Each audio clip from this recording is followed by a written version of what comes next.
called down the thunder, and action's coming with it. This week we kick off Western Month with 1993's Tombstone.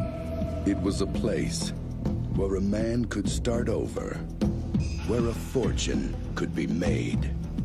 They say every town has a story. Tombstone has a legend. Who is he? That's Wyatt Earp. Made a name for himself as a peace officer. I heard of you. I'm retired. You must be Doc Holliday. You retired too? Not me. I'm in my prime. Hollywood Pictures presents The only real law around here is the Cowboys. the story of Wyatt Earp. The first time in our lives we got a chance to stop wandering and finally be a family. Now this is trouble we don't need. If we're gonna have a future in this town, it's gotta have some law and order. What do you want, Ringo?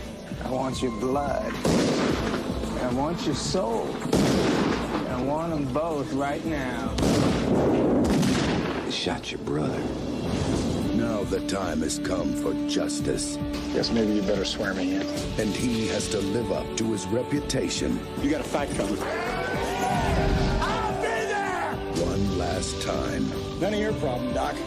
You don't have to mix up in this. That is a hell of a thing for you to say to me. In a battle The last charge of Wyatt Earp and his immortals. at the OK Corral, Oh my God. the West would never forget.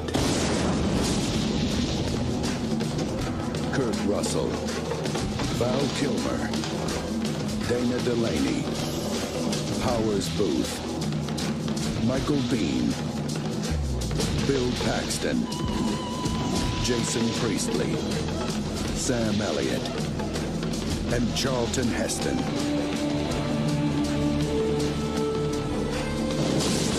You tell them I'm coming, and hell's coming with me!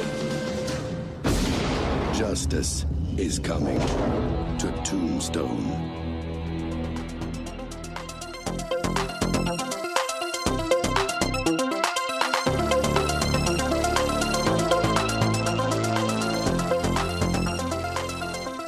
Hey, welcome back. It's my brother James. and Dustin. hey. So what did we watch this week, James? Tombstone. And what a week it was. This kicks off our Western month. This was, I think this was Dustin's idea. Was it not? Yeah, it was one of them, I guess. We talked about doing some themes, and this is the Yeah. first one we're gonna do. Yeah. Pretty excited about it. So, but other than this movie, this Western, what'd you guys do this week? What'd you get up to? I'll go first. I watched Black Panther, Oh, nice.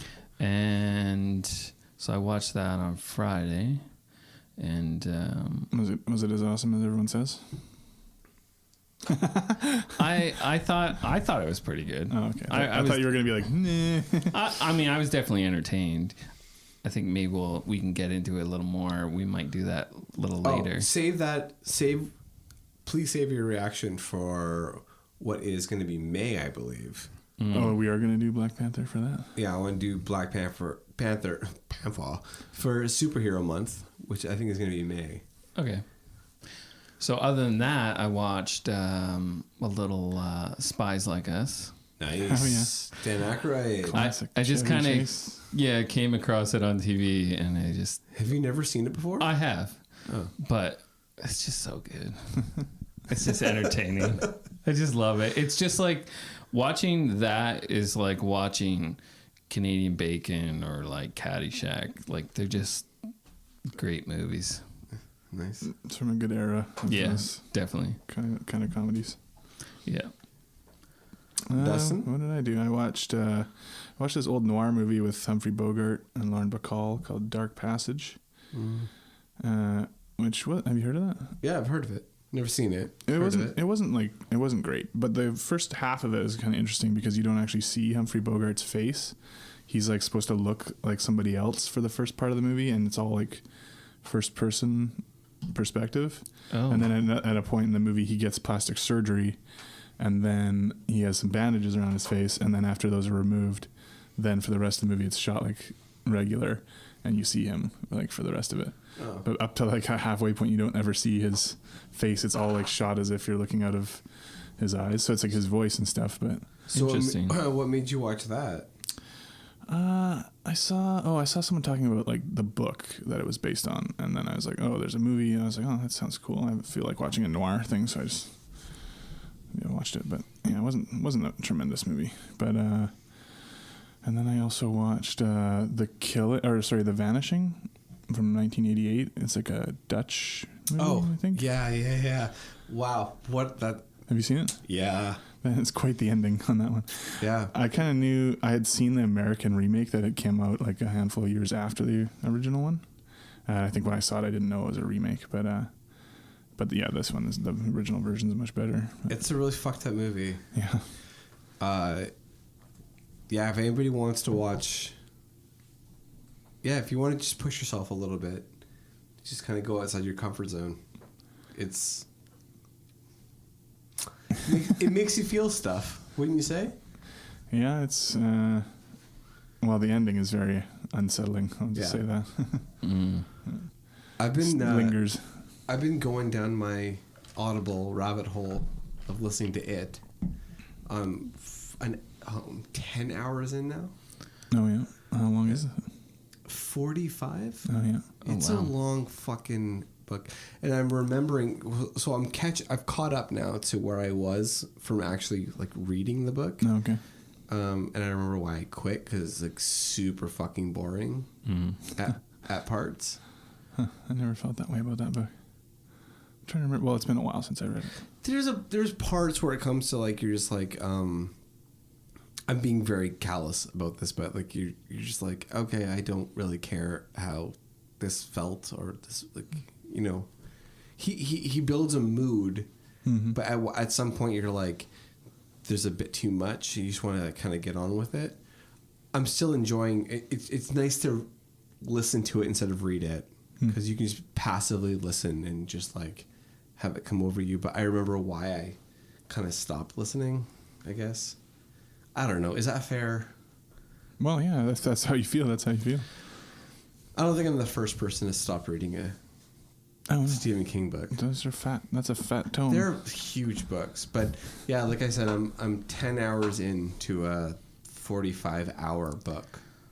Yeah, that's a lot of hours. I think it's Steven Weber, I think his name is, from Wings. Okay, yeah. He's the narrator of the book. Huh. He's amazing. What did I just see him in recently? That he was on he was on Ballers, I think, recently. Cool. He's amazing. He's like straight up amazing. It's I love listening to him. I wish he narrated every book. He's so good. Like I can't get over how good he is. I'm like telling everybody. Oh, he must do other ones then. Oh, he's so good, man. Like it's insane. Like I listen. So I'm new to this whole audiobook thing, but the voices. Like it's not like he's like amazing at doing voices or like changing anything, but like you believe everything he does. And I'm like, oh man, like this guy must be an amazing actor, because you feel everything that he's saying, like for the little bit he does. Like it's fantastic. The one problem with it, of all books to listen to, is the fact that Bill has a stutter. Oh yeah, yeah. I guess that would be weird to listen to. It's really fucking hard to listen to somebody stutter. Like, I think it's harder to listen to somebody stutter as a character in a book than it is to actually listen to a human being that you love and care for stutter. Yeah, it's maybe hard to do it in the same way that someone who actually has a stutter. It's hard to sympathize with a character through a narrator. Yeah. Does that make sense? I think so. Because when you're reading it, you can like kind of graze over it. Yeah. But, speaking of Wings, we have a Wings connection to the movie we're talking about today. Well, why don't you make that connection? Thomas Hayden Church is in Tombstone. He's got a minor role, but they were both in Wings together, Stephen. And that brings us right into our Western march, and we kick that off with Tombstone. So James, what's the plot of Tombstone? So Wyatt Earp has got together with his two brothers. Well, the only two brothers they show in the movie. Apparently, he had up to 9 siblings, I think, in real life. And there's another brother that's actually in Tombstone around this time, like at the shootout in OK Corral. But anyways, that's a whole other thing. So he gets together with his brothers and like their wives and his wife to now make some money, basically. So they're in Tombstone to make some money, and they have a couple run-ins with the Cowboys, which is a gang, and then it just kind of escalates from there into Virgil is like pulled back into Virgil being his brother. Yeah, he can't stand by and just like he says in the movie, he can't stand by and like look at these people in the eyes and make money off them and not do anything. So then he becomes sheriff then, or yeah, I think so, because the other sheriff gets shot, or marshal or whatever he's supposed to be, gets shot by Curly Bill when he's high on heroin or opium or whatever. The marshal is played by some shithead who stays marshal, I think. He's the one that's like in the pocket who's trying to fuck you're talking about Behan. Yeah, there's like a county sheriff and there's a town sheriff. There's a marshal and there's a sheriff. I don't think he's a marshal. No, marshal is later what Wyatt Earp gets sworn in as. The county sheriff is Behan. He's the guy who's in the pocket of the Cowboys. And then the town sheriff is Fred White. Behan? Yeah, Behan. You didn't write him down. I did not write him down. But yeah. Pretty boy Behan. Yeah, that's more or less That's pretty much more or less the plot. I mean, they try to retire from being law officers, but they when they think they're out, pull me back in. It's a pretty standard, I think. So this is my overall feeling about the plot and everything of the movie is that I've seen this before. Everything's been done, and I fucking love it. I think I'm a sucker for this film. Like it meant a lot to me growing up. It was like these are men being men. Like this is hard to get more manly than Kurt Russell and Sam Elliott in this thing. Yeah, Sam Elliott might be the manliest man who ever manned. Yeah, Sam Elliott. So I want to break down like the three brothers. So Sam Elliott is definitely the manliest man, who's like the older, what I feel like what seems to be like the older, wiser brother who's like kind of taking like a passive role, but like has a lot of thoughts. Wyatt Earp, Kurt Russell, is like the leader, definitely. Yeah, without question. And Bill Paxton, I feel like, plays like the greatest younger brother, like almost a complete fucking dolt. He's so on the border of like just being like puppy. Dumb. Mm-hmm. Yeah, he's a little more free spirited, let's say. But he's like, more spiritual. And I think that he's definitely spiritual because he brings God into it. Yeah. But what Dustin was saying, like as being like more spirited, like he's like, yeah, hey, what's going on? Hey. Yeah. Like, what do you think, Wyatt? Hey, Spike, what are you gonna do? He's excited to be with his big brothers doing stuff. But I believe everything he does. Like, I'm also like, I think that we can consider all of us like in like gigantic Bill Paxton fans. Mm-hmm. Everybody loves Bill Paxton, right? Like, he's so Bill Paxton. Like, he's so great. He's so amazing. You contrast his character that he plays in this with like the True Lies that we had done. The character where he's such a scumbag guy. It's a nice departure. It's just like it's so great to see him. Like I love every time he pops up in anything, and to see him in this is just like a complete pleasure. He plays his role perfectly. I feel like this like young, exuberant brother who just wants to like hang out with his older brothers and like be a part of something. I love. I mean, we're still in the plot, but when he gets shot, like his death scene, I think is like so over the top amazing. He like makes the pool shot going like right hand leaning forward over the pool table and then gets shot in the back to like this incredibly overarching like like yeah. Oh, it's amazing. It's so good. It's so good for the movie. Mm-hmm. There's a lot of interesting like stylistic choices in this movie, and I'm not sure if those were the choice of the so-called director, George P. Cosmatos. What do you mean by so-called director? Well, he was, I don't know if you remember when we did Cobra, he was the quote-unquote director of Cobra as well, which was actually apparently directed by Stallone. Okay. This movie, apparently it was actually directed by Kurt Russell. Really? And George was just producing, I guess, but he's like a ghost director kind of guy. So Kurt Russell... Which Val Kilmer backed him up on. Like Kurt Russell on that. Oh, most people I think have said that Kurt Russell actually directed this movie. I don't even bring up Val Kilmer right now because I think he is in this movie. I feel like don't even talk about. I feel like the best thing about this movie. We need to cordon off like a solid like 20 minutes to just talk about Val Kilmer. Yeah.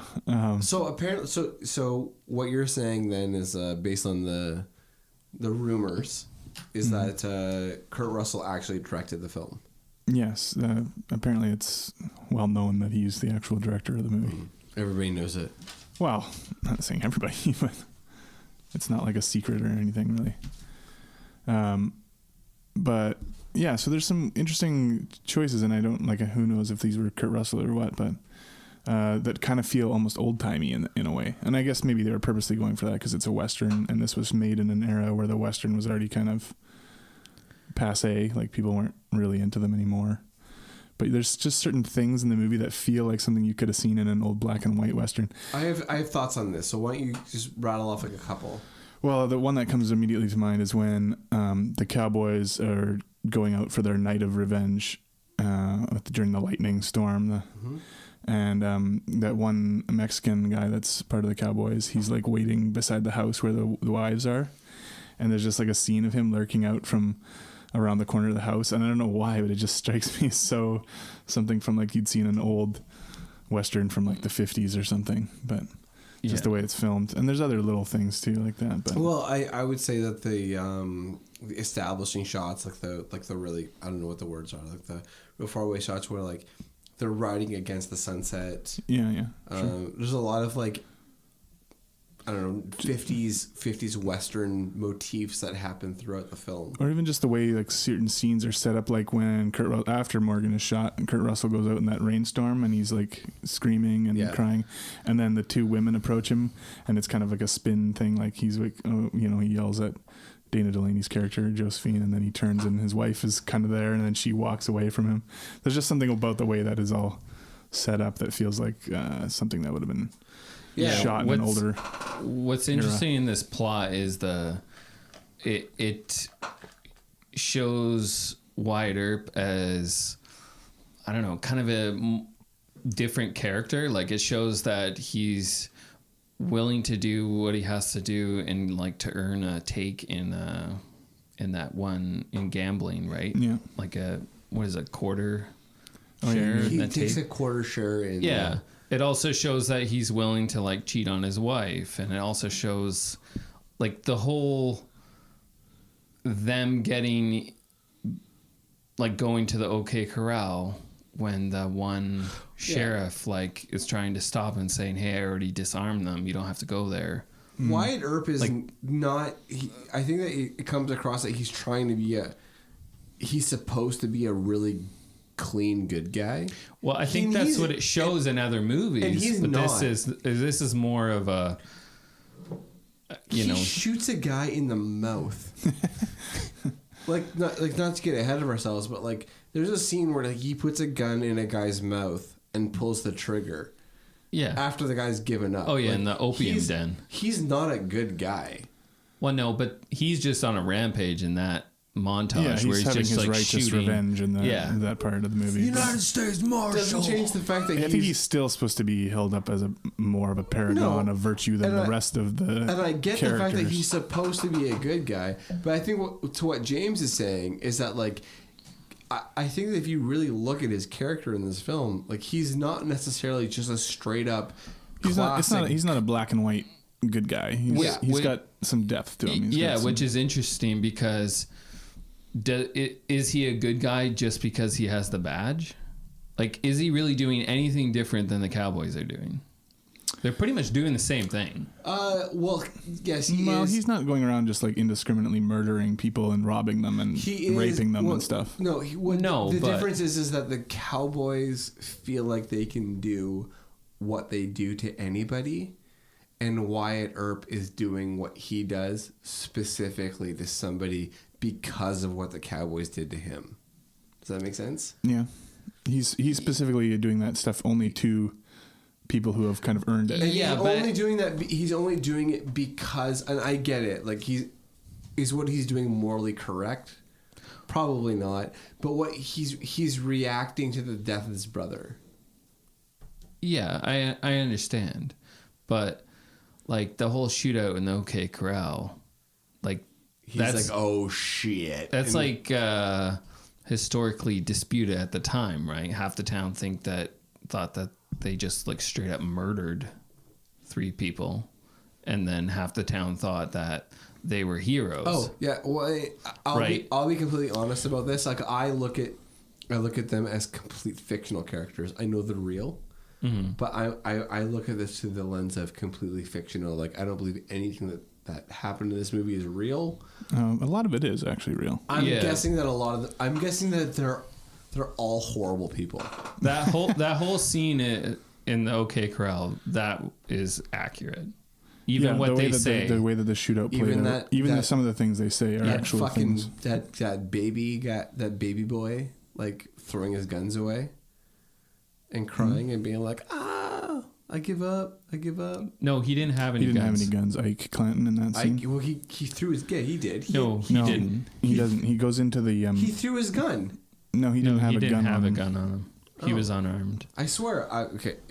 He throws his hands up. I'm sure you're right. I swear with the way I remember watching. Ike's that guy that's like such a bitch and like always like boasting, and then like he's like the most of a pussy out of all of them, you know. Like he's like the bully guy that just is a piece of shit who's actually a coward.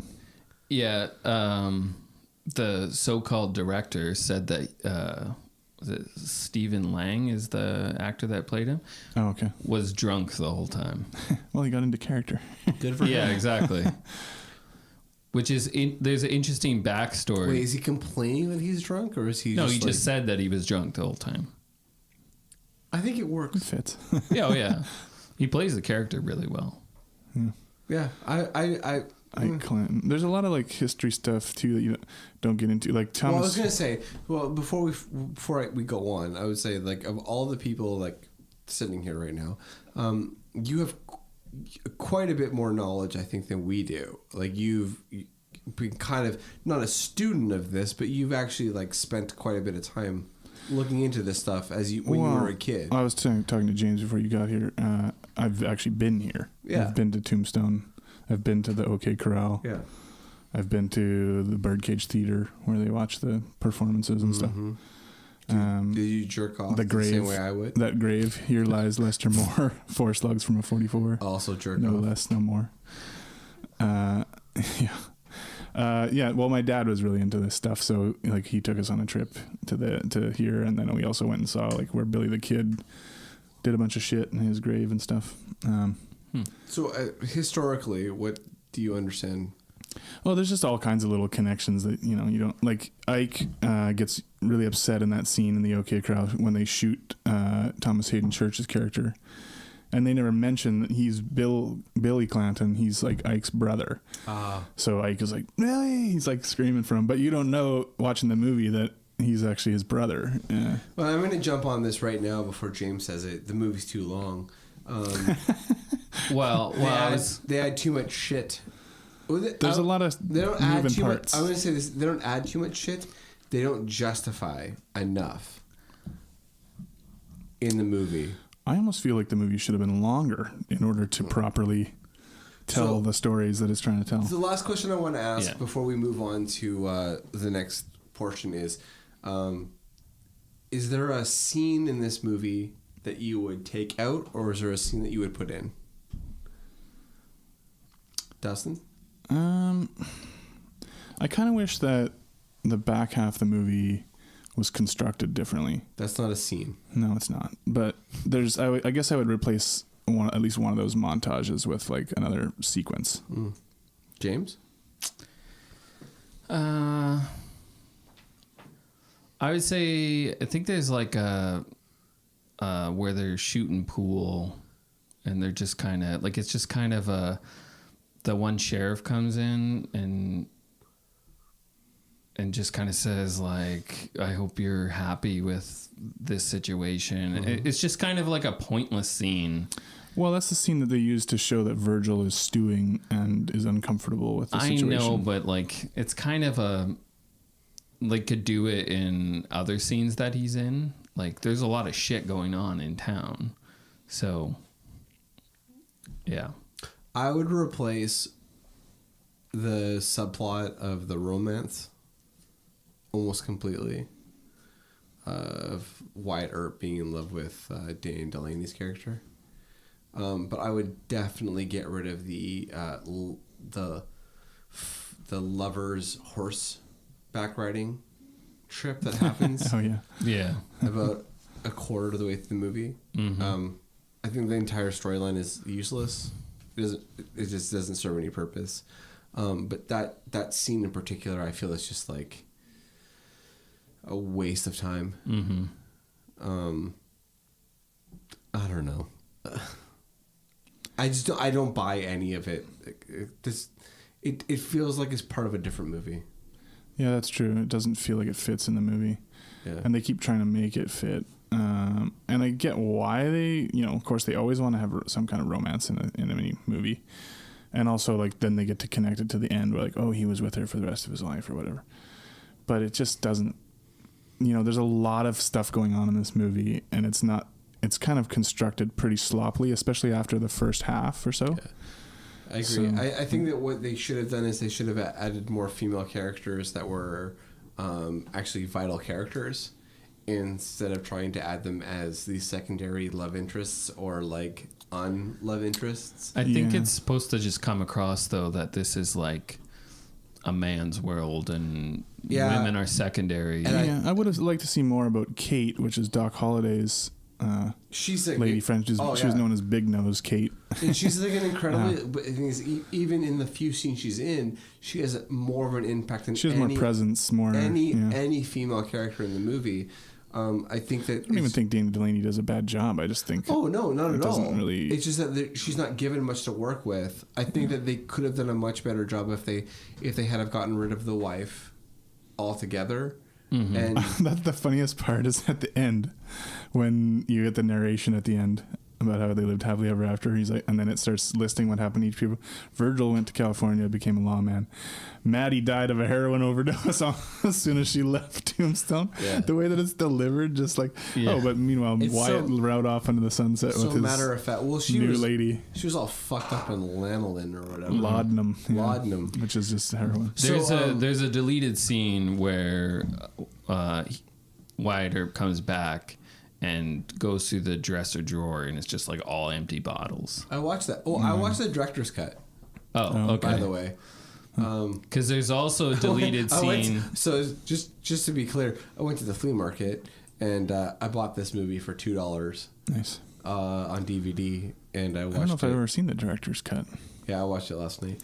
So now, when you say it's too long, maybe it's... So it probably had all the deleted scenes. It's over 2 hours. Well, I think the regular movie's like a little over 2 hours. It's, like 2 hours and 10 minutes. Yeah. Oh, that's what I watched. Well, what's the difference? I watched the director's cut. Because I didn't see a version that had him going through the drawers. Yeah, he yells at her. No. Yeah, it's not in That's the not in movie. the movie. Oh, really? And he yells at her and he's like... It's just like there's a deleted scene where Doc's girl, I don't know what's Kate. her... Yeah, Kate where she says, "Why is Wyatt Earp more important than me?" I saw that. Yeah, that's not in the movie either. I watched that too. I've never seen that. Oh yeah, and he's like, oh, he's such a dick. Yeah. It's really harsh. That's a really, really harsh Yeah, scene. so that whole scene is cut out. It doesn't make any sense. Well, it does make sense, except like it makes sense in the fact that like we haven't talked at all about Val Kilmer. No, we really need to talk about Doc Holliday. Let's talk. Let's take. Okay, well, we need to move on, but let's talk. Take 5 minutes to talk about Val Kilmer, Doc Holliday. This is probably his best performance of his career, I would say. Yeah, I would say. He just falls into this part. I love every fucking second of watching him play Doc Holliday. For me, he is the sauce that ties the whole dish together, if you will. This movie would not be what it is without. No, not at all. Not even close. He is so amazing in this role. Like he sucks it all in and just like breathes it out in like stuttering, coughing breaths. And he has so many great lines. Like almost every great line in the movie is from him. Not all of them. Kurt Russell has a few. But, I would say that he has 90% of the main, but Kurt Russell's 10% might. There's a his lines are so important and so menacing that they might rival Doc Holliday's, but Doc Holliday just like everything he says is like. Man, he's pretty menacing himself though, just in a different way. He's like scary. Like when Johnny Ringo is drunk and confronts him and he's like, you know, he's like, don't any of you have the guts to play for blood? And he's like, yeah, I'm your Huckleberry, of course. And then he says, that's just my game. Yeah. But he's so jaunty, but he's like he's about to kill this guy, right? Yeah, well, when he's at the gambling tables, like the scene when when you're introduced to him. Yeah, and it goes on a bit too much. Like it's cheesy, but it's amazing when they start speaking Latin. Oh, that to each other. The Latin, yeah, that's actually kind of an interesting part. Like in Vera Veritas, and then it goes like, "That's all I know. That's the only line I know in Latin." He says, "In wine there is wisdom." That's in Vera Veritas. Yeah. But they go back and forth and have like that as an exchange that actually has some other meaning to it. And then Johnny Ringo like pulls the gun, starts doing the gun tricks, and then it's so lame, but it's so amazing that he does the same thing with the little cup. Drinking cup. Yeah. It's just so brilliant. Like it's such an amazing stand up. And then everyone starts to kind of laugh a little, and then it's like, yeah, it's just diffuses a joke. the tension or whatever. But there's also an amazing scene with Doc Holliday when he's playing the piano. Like he's like so drunk and he's playing the piano, and then Thomas Hayden Church is like, isn't that Stephen Foster? Yeah, like Camptown Races, and he's like, it's Frederick fucking Chopin. Yeah. It's a nocturne. Yeah. It's like, what? You know, Frederick fucking Chopin. It's I don't know, everything he does I think is magic, and I feel like if it wasn't for him, I wouldn't like this movie as much. This movie would not be what it is. Like he put this movie on his back, I think, in a lot of ways. Yeah. Yeah. Now, I could be wrong, but I think that he was nominated for Best Supporting Actor for this part and lost it to Tommy Lee Jones for The Fugitive. Makes a lot of sense. Yeah. Well, you know, where Tommy Lee Jones. I think so. Because you know that iconic line, "I don't care." That Tommy Lee Jones line. I remember being I don't care. so angry when that happened. I was like, this is an injustice, and I've hated the Oscars ever since. I think that I was, as kids born in like the late 70s, early 80s, we all lost faith in the Oscars at some point.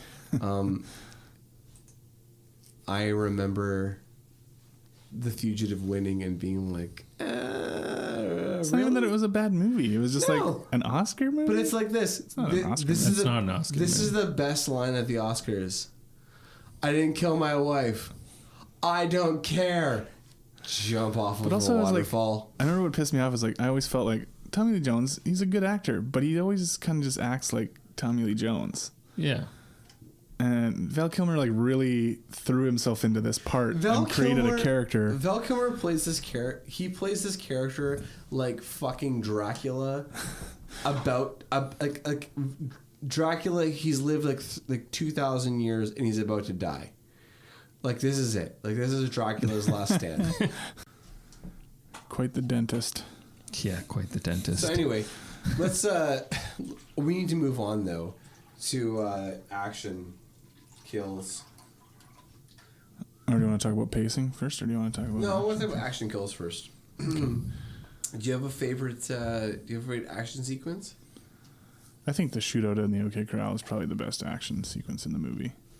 It's not like super elaborate, but it just feels kind of real to me. Like it all happens very fast. It just unfolds, like that moment when he realizes the guy's gonna draw, and he's like, "Oh my god!" And then it just like goes down. You know, and it happens really quick. But it's just like that's how it would be. It wouldn't be like this extended cinematic. You know. Well, yeah, and in that sequence, it could have easily gone the other way. Yeah. Right. So easily, but. I like that scene, but I also like the scene in the river. Yeah. I mean, these are really the only two action set pieces in the movie. Yeah, where he goes into the river and he shoots Curly Bill. Curly Bill, yeah. Oh. And like that's actually what happened too. Yeah, he actually did walk in the river while everyone's shooting at him and shoot him. Yeah, which is crazy. So I'll pick my favorite scene, which is probably cliche, is the Huckleberry scene at the end. Oh, you mean in the woods? Yeah, the showdown. Yeah, between Val Kilmer and Johnny Ringo. Yeah. Johnny Ringo. Between Doc Holliday and Johnny Ringo. I love that scene. I love it. Like when I think of this movie, that's the scene I think about. I love Doc Holliday like on death's door, and he just comes there like to protect his friend. I don't know. Like there's this weird thing. Like there's like so many masculine themes I feel that like flow through this movie. Friendship, brotherhood. Yeah, but there's also these incredible like vulnerability. I feel like this kind of like cracks that are open a little bit, like in a maybe 2018 view of like you can be a best friend and vulnerable and protective and all these different things like that allowed you to like feel those things without losing losing your toughness. Friendship is really important, I guess. And as a kid watching it, I thought like, yeah, like you can be tough and cool and still be a good friend. Nowadays it's like, I don't know. Is that what you thought when you were a kid? Yeah, watching this? I really did. I was like... that's kind of a weird thing to me that's what you would think of. I don't know, man. Like, I love watching... Not like, oh, that's like how he killed that guy, good gunfight. Come on. You know Daisy, Johnny. You know Daisy at all. Yeah. I don't know. There was something about the fact that Val Kilmer, or was it Doc Holliday, went to that gunfight in place of Wyatt Earp. That I always felt like, oh, he did that because he was willing to sacrifice himself. Well, and he's like wishing to die, basically. He has a bit of a death wish, but I also think he knew he was going to win because he knew he was faster. He had to know, right? Like, is he faster than Johnny Ringo? But what's the line where he's talking to like Texas Bill or whatever, and he's like Texas Jack Vermillion. Texas Jack, and he's like why are you doing this? And he's like, because Wyatt Earp's my friend, and he's like, I got lots of friends. I don't. And he's like, I don't. And it's like, I don't know, like that resonated with me. Yeah, no. Mm-hmm. Yeah. Like, it's good stuff. Like it's just like, I don't know. Even watching it like last night, I was like, yeah, I got tingles. The end when he's dying in the bed. Still manages to make with his boots off. Yeah, he dies with his boots off. And it's just like, I don't know, like it's Val Kilmer's portrayal of him. It's I don't know what it was, but yeah. Even as a 10-year-old, I watched that and I was like, holy, like yeah, that's what friends do. Like I don't know, that maybe that's lame. No, I don't think so. No, I don't Well, think James thinks it. My fucking brother thinks it's lame. I don't think it's lame. I just find it weird that was the thing in this movie when you were a kid. Well, that's why I was willing to fight for you, and you went and hit Right. a little bitch. What? I don't know. I don't know what you're talking about. By the about. way, if there's anybody that's listening that doesn't know us, that never happened. James is much stronger than me. But so how was the pacing for this film, though? It's not the greatest. It's not the greatest. I think that scene that you said where they go on that horseback, I totally forgot about that scene.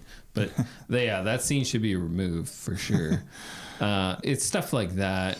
And I really don't care about the whole, like, him and his wife and Get rid of like, all that stuff. I think they should just add like, if this is going to be remade today, I think that what would be much more suitable is they add a woman to the gang and give her a prominent role. Instead of having all of this, like, he shouldn't have a wife. Well, maybe Kate should have been in it more or something. But I think I'm almost more okay with the pacing in this movie because it is a Western, because Westerns are a little bit longer and a little bit more drawn out. I think they were really sloppy with it, though.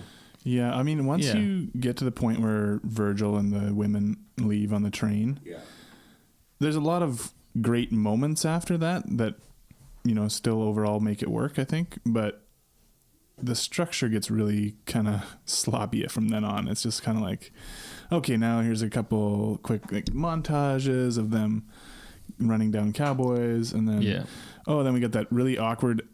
Actually, that's the part I would take out, is that whole Charlton Heston part. There's like nothing about that. I mean, the only reason it has any weight. Explain the whole scene there. Well, they go to his ranch because Doc is feeling sick from his tuberculosis, and so they're gonna like lay him up in there.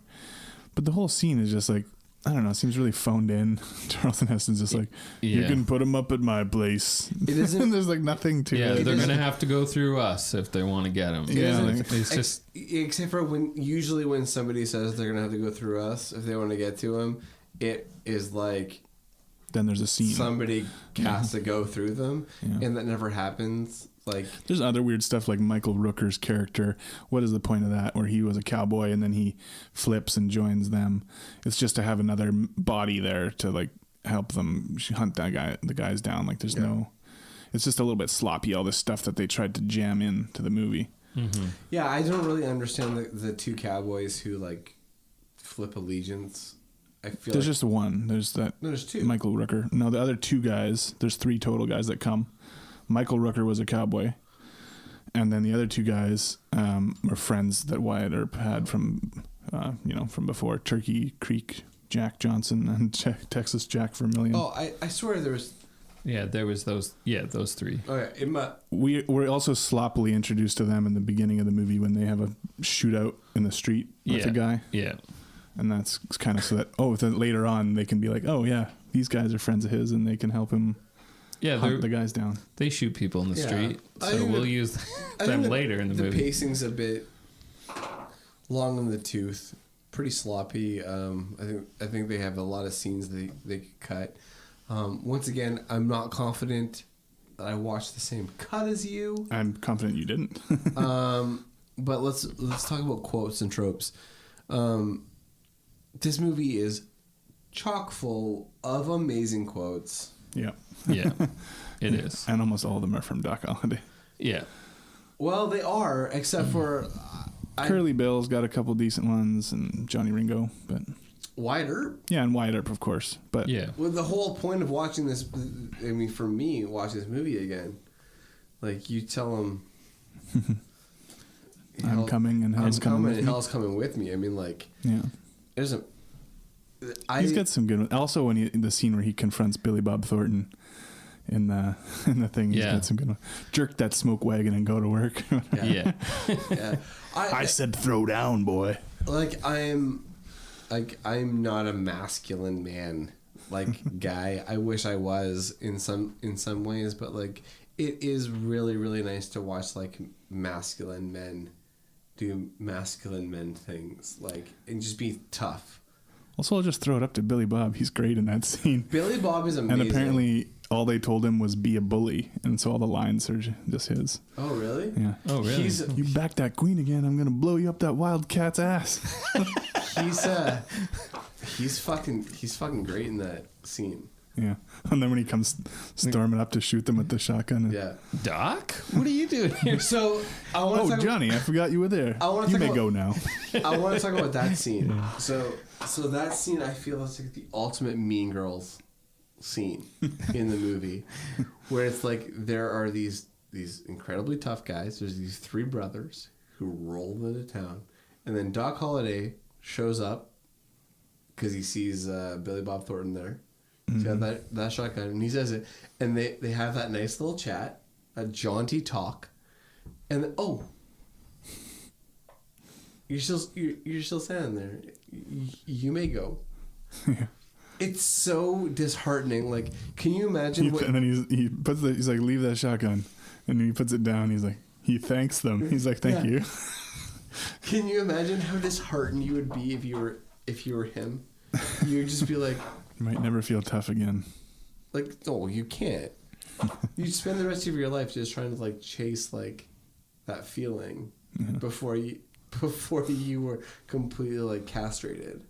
Okay, so you want to talk about tropes? Oh, just tropes wise, the thing that the most badass thing to me is when they're walking to the shootout at the OK Corral, and they're walking through the streets, and it's just like the four of them, and they've got Doc's got the shotgun, and they've got their long coats, and it just looks great, and the score in this is pretty damn good too, pretty rousing.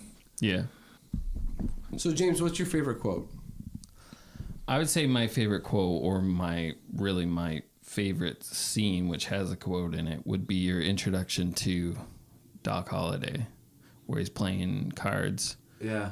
And then he says, "Does this mean that we aren't friends anymore?" Yeah. And that whole scene, yeah. Right? If I thought you weren't my friend anymore, yeah, I don't think I could bear it. Yeah. So let's hear that for a second. Oh, show. Well, I suppose I'm deranged, but I guess I'll just have to call. Cover your ears, darling. Isn't that a daisy? Why, you son of a bitch. Hey, Billy, just settle down. Shut up. Take your money and get out, because I'm tired of listening to your mouth. Why, Aunt Bailey. We cross?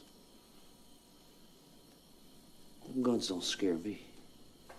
Because without them guns, you ain't nothing but a skinny lunger. Dad, what an ugly thing to say. Our poor ugliness. Does this mean we're not friends anymore? You know, Ed, if I thought you weren't my friend, I just don't think I could bear it. Yeah, so I just think that's like classic introduction that kind of leads you into all of his great lines throughout the whole movie, really. It's actually kind of funny because that like leads me into some of my problems with the pacing of the movie, which is that like they do such a good job of introducing his character, and yet such a poor job at times of like adding superfluous scenes. It's like kind of like two different people were making the film. So like, there's all this extra stuff, except for like when you introduce these characters, it's so tight. Yeah. But like everything he does is amazing. Yeah. Can you really like slam a single like? What's that? Oh, Johnny Ringo! You must be Johnny Ringo. When Val Kilmer. Yeah. Yeah. It's just, everything he does is perfect. So like that's an amazing scene. Dustin? Well, it is. My favorite line is probably the one you were talking about the friends, when he says, "I don't have a lot of friends," but yeah, we can hear that for a second. Doc, sorry to be in bed. What the hell are you doing this for anyway? Wyatt Earp is my friend.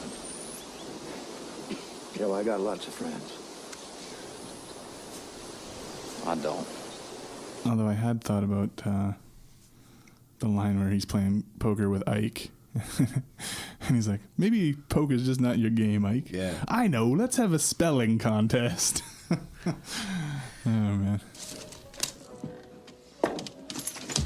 that now? The 12 hands in a row, Holliday? Son of a bitch, nobody's that lucky. Why, Ike, whatever do you mean? Take it easy, boys.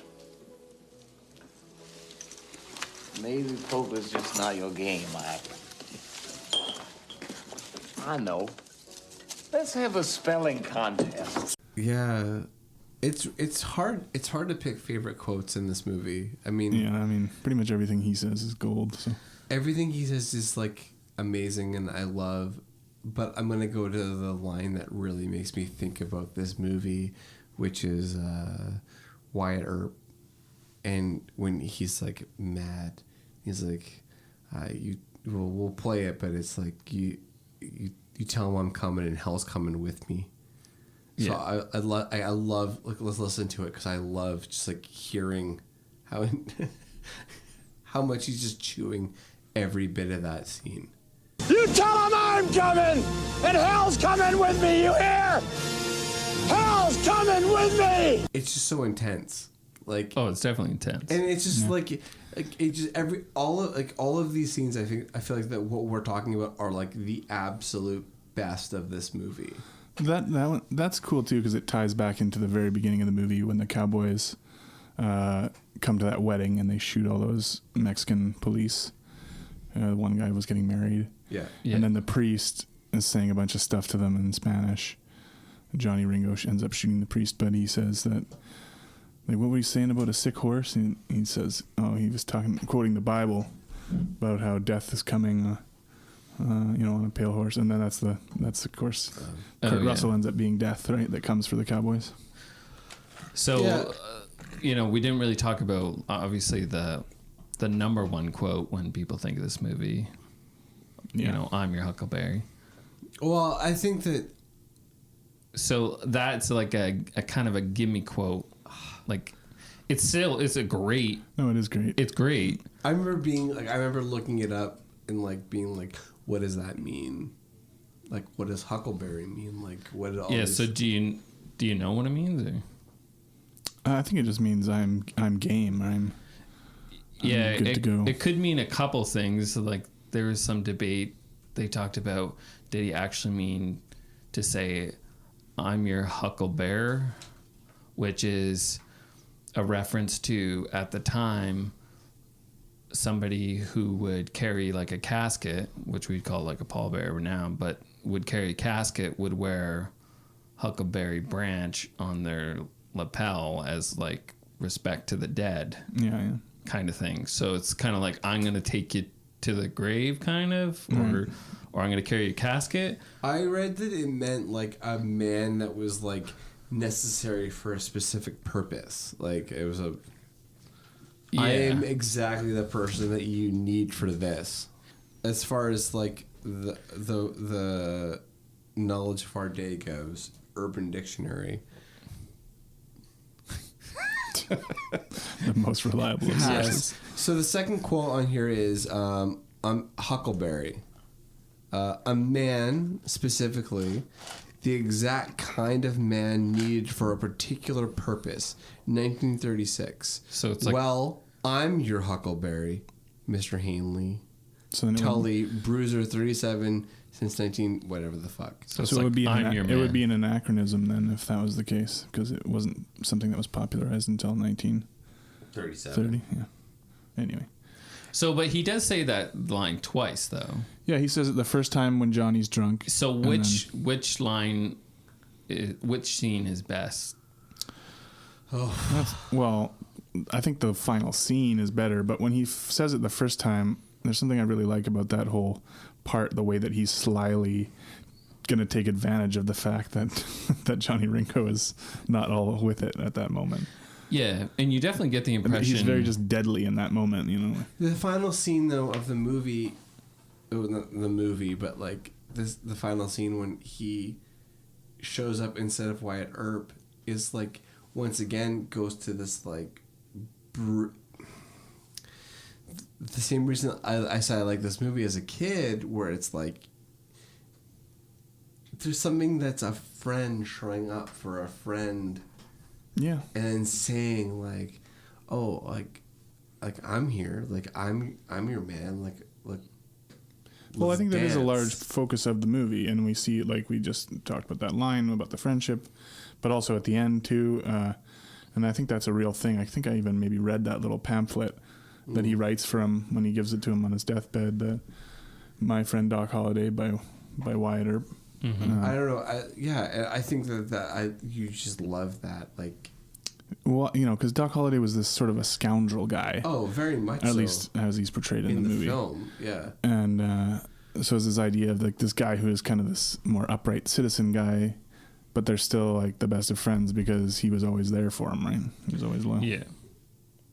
Like I'm listening to us talk about it, and my heart is just like sailing, like because those are the stories that we love. I think as boys, like we love these stories of like friendship and like of like rapscallions and like a good boy and a bad guy, and like they become friends and they triumph over everything. And except for tuberculosis. Well, you can't. Nobody's beaten consumption. But no, yeah. Well, I think that we've talked about this movie enough to understand where we all stand on it. Mm-hmm. So let's talk about let's run through our scores and just kind of get to where we are. So let's talk about the plot. Dustin, what do you think? It's a good plot. I gave it a 7. I think there are some problems with it, but overall, I think it mostly works. James? I gave it an 8. I gave it an 8 too. I feel like it. I don't know. I don't even know if I can justify it. It's just... Yeah, I think a few years ago, 10 years ago, I would have rated some of these things a little higher than I did this time watching it, but. It's undeniably entertaining movie. So you're saying that James and I are just 10 years behind you, eh? No, I don't know what your scores are. We said 8. Well, I know. I just mean for the whole fucking thing. Oh, I kind of gave it an 8 just because plot-wise, the storyline is pretty good, but then also the scenes that are actually historically accurate and are kind of thrown in there. It kind of blurs the lines between you don't really know what's fact and fiction. You can assume some stuff, but that's kind of what I get it. What about the action skills, James? I gave it a 7. Yeah, I think I gave it a 7 as well. There's not actually a ton of action, and like a couple of the sequences are two different montages. Although there's enough cool stuff even in those montages to I don't know. Yeah, I gave it an 8. For some reason the montages just work for me, even though when I was watching it yesterday with Diana, I was just like, I was like, hey, what? Bill Paxton's gonna do this thing where he hits the cue ball and then with his right arm and then arches his back to the left really crazy during those the lightning strikes. It's cheesy, but I still like it a lot. I don't know. It works for me somehow. I think it could have been a 10 with some different directing. I don't know. What do you guys think? Could it have been better than what you thought it is? Action wise? For action, I think being a Western, I don't really. You could have a little more shootouts and stuff, but I don't know if you need any more. I don't think you need any more. Maybe early on in the movie, if there was one other type of, I don't know. Could it have been tightened up? Is what I'm saying. And if it had been, if the action had been tightened up a little bit, could it have would it have changed your mind? I think that would be more in pacing wise. If they were to cut out a whole bunch of stuff, it would make the overall movie better, which would make action better. All right. Well, what would you say for pacing then? So I said 7. I said 6. I said 7. I think it's a generous 7 for me. Yeah, I mean, I'm kind of giving it a 7 because I feel like Westerns, you kind of expect it to be a little slow, but maybe that's, I don't know. Maybe I shouldn't treat it that way and just. I don't know. I feel like I'm giving it like I'm being a favorable 7 on this. Mm-hmm. I don't know. Hindsight, right? But here's where we move into the big one: quotes and tropes. I think I give it a 9 out of 10. Yeah, I gave it a 10. I gave it a 10. The only thing that held me back from giving it a 10, I think, was the romance tropes in the movie. But quote-wise, it's pretty flawless. I don't know if we watched a movie that has as many amazing quotes as this. Yeah, there's a lot of them. Yeah. Like this, this is not a perfect movie by any standard, but Val Kilmer, between Val Kilmer and Kurt Russell, they destroy every line. They just gnash on them. So I believe everything that they say. But it brings us to the overall reaction. Yeah, I gave it a 8. I gave it a 7. I felt a little bit more. I noticed the cheated. I noticed the problems with like the back half of it a little more than I have in the past. So. You weren't fooled. Still a great movie. Still very enjoyable. I gave it an 8. So we end off with a 7.8 for this movie. And James, where does that put us? So that puts us 3rd. Holy fucking shit. So that's just behind The Raid and in front of Hard Boiled. I did think, I was like, oh, do we need to like have a separate category for Western movies? Like I feel like they're a special breed of film. Well, if they are. I mean, it's a little more maybe dramatic than a lot of the movies we watch that aren't so focused on,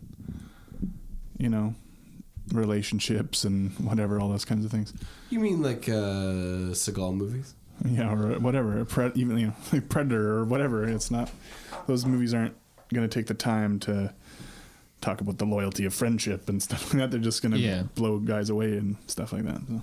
I guess with this type of movie and it being a Western, you kind of have an idea and expectation of what you're going to be getting. So you're already geared up to get a certain thing from it. It's not like these other movies where they have to completely build it from scratch. Yeah, okay. Right? So. No, I really enjoyed it. I didn't expect it to be this high. I thought it was going to be high. I didn't think it would be that high. Yeah, I also thought it would be high, but yeah, not quite. Yeah. So what are we watching next, Dustin? Next, we are going to continue our Western theme and do the original Django from 1966. A movie I know nothing about this. Yeah. Film. Yeah, I mean, obviously somewhat inspired Tarantino to make Django Unchained. I didn't even know there was an original. I guess a little bit based on the name. Yeah, I mean, they're not like exactly the same movie or anything by any means, but that's where he gets the, name from and stuff. Yeah. Okay. Awesome. Well, thank you so much. Thanks, guys, for being here. If you guys are still listening, please check us out on Facebook, on Instagram. Check out our website out. And if you have an opportunity, please like us on iTunes. Give us a rating. It really means a lot. And we'll see you next week.